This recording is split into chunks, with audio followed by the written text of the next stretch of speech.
Olá a todos, aqui é o professor Cláudio e hoje eu vou tecer uma nota, uma reflexão acerca do mito que melhor representa, ou pelo menos de um dos mitos que melhor representam, até porque nós tivemos outros, a exemplo do mito de Ícaro, que melhor representam essa relação do Ocidente com o conhecimento. E eu me refiro ao mito de Prometeu, esta figura que vai aparecer pela primeira vez na obra de Hesíodo, poeta contemporâneo de Homero, que vai viver no século VII antes de Cristo, poeta grego, e que será aquele que fará a primeira referência ao mito de Prometeu. Nós já conhecemos a sua história, ou pelo menos muitos de nós a conhecem. Prometeu, que não é nenhum deus, nenhum herói, contrariando as ordens dos deuses do Olimpo, rouba o fogo e o compartilha com os homens. Rouba o fogo e revela esta ciência, este segredo que até então era uma exclusividade das divindades olímpicas, dos deuses do Olimpo. Ora, por conta dessa sua desobediência, dessa sua insubmissão, Prometeu será duramente castigado. Ele vai ser acorrentado numa rocha no Cáucaso.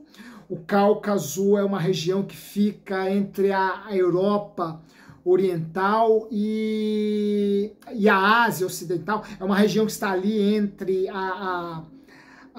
entre o Mar Cáspio e o Mar Negro, uma região que nos tempos de Hesíodo já era frequentada, palmilhada por gregos, por persas, por partas, enfim, por diversos povos, e é naquela região que Prometeu será acorrentado.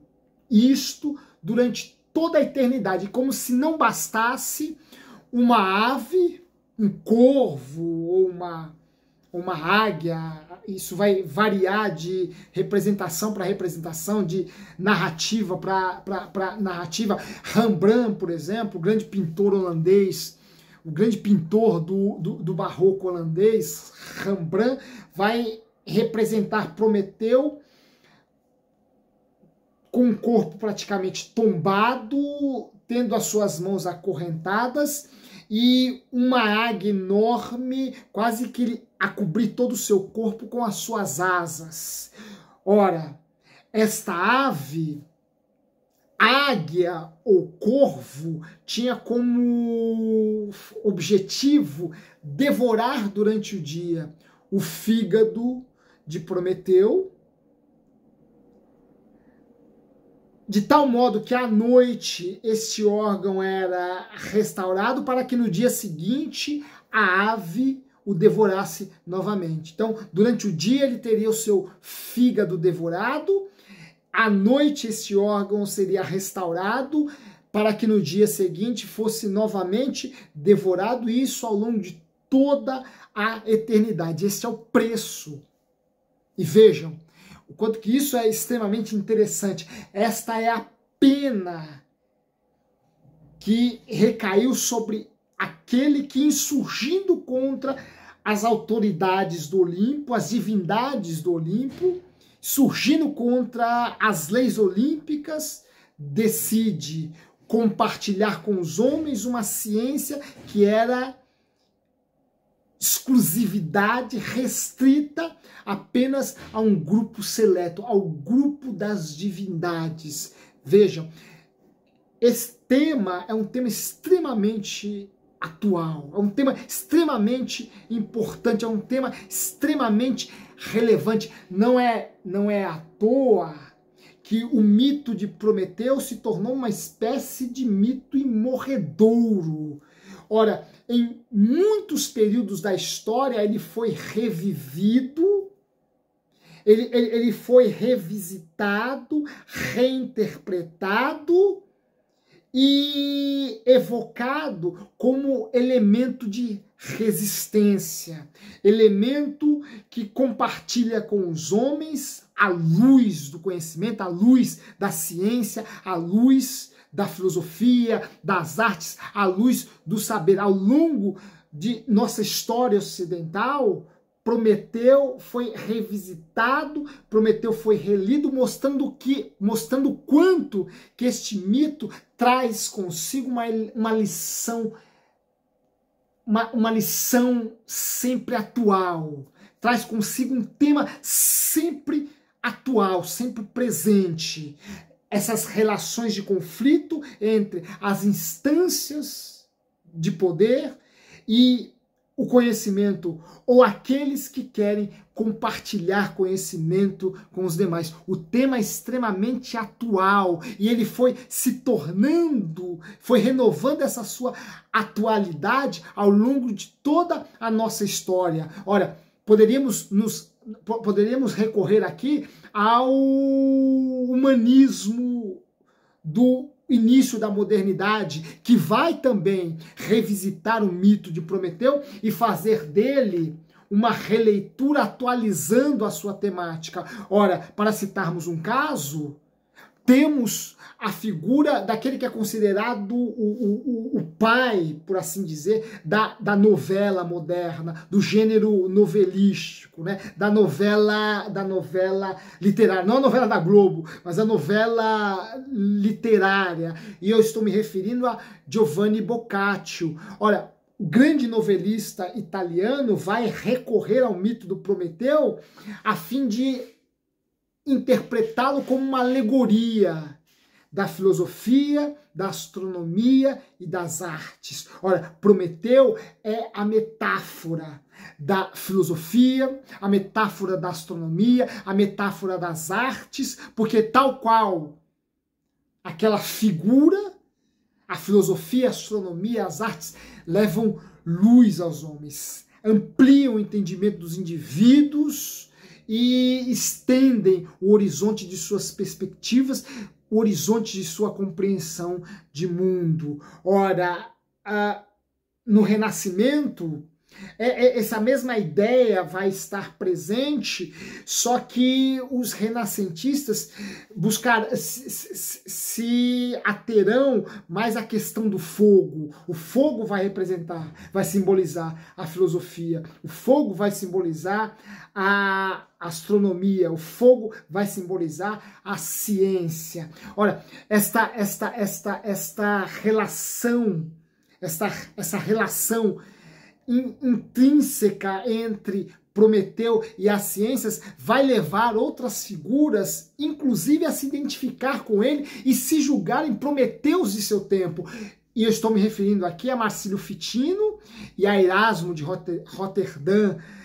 Ambos, um professor, outro um grande humanista intelectual, ambos se viram na figura de Prometeu representados no terreno do mito, no terreno do sublime. Ora, eles irão se identificar como os novos Prometeus, ora, como os Prometeus de carne e osso e que ensinam filosofia, e que ensinam ciência, ensinam conhecimento, ensinam essas ciências aos homens que cruzam os seus caminhos. Ora, o filósofo, o humanista, o professor agora se projeta como o novo Prometeu, como o Prometeu dos tempos modernos. E o mito de Prometeu é tão rico, é tão instigante, que até mesmo alguns movimentos que não tinham como objetivo primeiro divulgar filosofia e ciência, viram em Prometeu um ideal, um protótipo de sua luta. E eu me refiro aqui à reforma protestante. Ora, a reforma protestante vai tomar o mito de Prometeu como uma espécie de ideal, como uma espécie de... Prometeu seria uma espécie de proto-reformador. E essa figura aqui não é uma figura desarrazoada, é uma figura que tem um sentido coerente de ser, haja vista que, tal qual o Prometeu, que passou ou que passará, melhor dizendo, a eternidade acorrentado por ter revelado, por ter mostrado, apresentado ciência aos homens, o Cristo dos reformadores também terminou sua obra pública, seu ministério público, pendurado numa cruz. Ora, e o Cristo que dizia abertamente, contrariando os interesses das castas dominantes de seu tempo, das elites religiosas e políticas de seu tempo, o Cristo que dizia: e conhecereis a verdade, e a verdade vos libertará. Ora, alguém assim, alguém defendendo esta pauta, alguém erguendo esta bandeira, poderia muito bem terminar pendurado numa cruz. Portanto, a relação entre Prometeu e o Cristo será uma relação tomada, será uma relação definida pela reforma protestante. E reforma protestante, aqui é bom fazermos um parênteses, reforma protestante que desencadeou um movimento extremamente fecundo de alfabetização em massa. Ora, uma das pautas dos reformadores era colocar uma Bíblia na mão, um evangelho na mão de cada homem europeu, de cada homem no continente europeu, porque, segundo os reformadores, cada homem, por si só, tendo em suas mãos o evangelho, poderia ter o conhecimento de Deus, sem depender necessariamente da igreja em Roma, sem depender necessariamente de um sacerdote. Ora, bastava ao homem ter em suas mãos o evangelho a fim de que ele chegasse por si só ao conhecimento de Deus. Entretanto, para que este homem pudesse ler o evangelho, ele precisaria, antes de mais nada, ser alfabetizado. E nós sabemos que boa parte da Europa do século XVI era analfabeta. A reforma com este ideal promoveu um verdadeiro movimento de alfabetização naquele continente. Uma nota, embora haja outras notas que tenham manchado a grandeza deste movimento, e eu me refiro aqui principalmente às posturas mais radicais de reformadores como Zwinglio, antes dele Savonarola, que foram verdadeiros iconoclastas, que foram verdadeiros perseguidores das belas artes. Embora a reforma tenha tido a sua nota de reprovação, tenha tido seus percalços, o seu lado vergonhoso, vexatório, ela teve também notas que merecem o nosso louvor e nosso reconhecimento, e uma delas foi se tornar protagonista desse processo de alfabetização na Europa. Olha, ainda no terreno da política, nós vemos o quanto que o mito de Prometeu foi atualizado na Flanders holandesa renascentista. Ora, em Flanders, Prometeu será evocado como um ideal de libertação que pretendia tirar o povo de Flanders, da Flanders renascentista, do autoritarismo de um Filipe II ou Filipe III lá em Flanders, lá na Renascença holandesa. A figura do Prometeu vai ser uma figura que encarnará esse ideal de insurreição contra as autoridades obscurantistas, contra as autoridades truculentas, contra as autoridades que querem manter o homem à margem do mundo, à margem à margem da reflexão, à margem do pensamento mais progressista, do pensamento mais crítico. Ora, Prometeu vai percorrer, vai continuar a sua caminhada ao longo dos séculos vindouros, e nós veremos o quanto que essa figura vai encarnar o movimento revolucionário francês. Ora, após 1770, a obra O Prometeu Acorrentado de Ésquilo vai ser traduzida para o francês, do grego para o francês, e a partir daí essa figura vai representar ou encarnar a ilustração, a revolução, o progresso por meio das ciências. Ora, Prometeu aí passa a se tornar uma espécie de proto-revolucionário, e o seu ideal continua percorrendo os séculos. Nós o veremos no século XIX, sendo enaltecido por figuras do romantismo.